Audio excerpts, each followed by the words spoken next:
आता बघूया टॉप 9 मोठ्या बातम्या।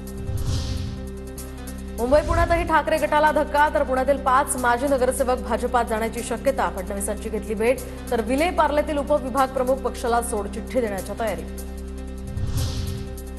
पंतप्रधान नरेंद्र मोदींकडून मुख्यमंत्री देवेंद्र फडणवीस यांचं कौतुक, तर दुर्गम आणि माओवादीग्रस्त भागाच्या सर्वांगीण विकासासाठी महाराष्ट्र सरकारच्या प्रयत्नांची मी प्रशंसा करतो, पंतप्रधान मोदींचं ट्विट।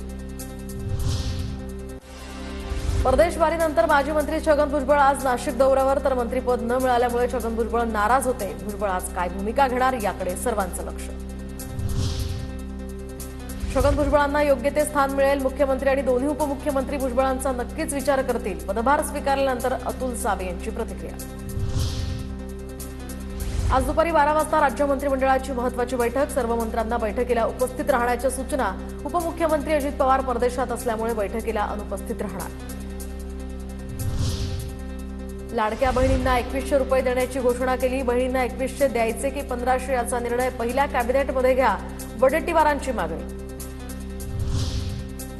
महसूल मंत्री चंद्रशेखर बावनकुळे हे नागपूरचे पालकमंत्री होणार। खासदार क्रीडा महोत्सवाच्या तारखांनी या संदर्भात तारखांची घोषणा करताना केंद्रीय मंत्री गडकरींचं वक्तव्य।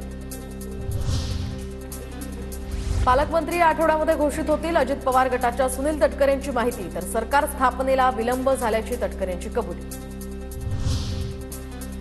काँग्रेस नेते वडेट्टीवार यांची सुरक्षा काढली जाण्याची शक्यता, सध्या वडेट्टीवारांना Y+ दर्जाची सुरक्षा, विरोधी पक्षनेते पद नसल्यामुळे सुरक्षा काढण्याची शक्यता।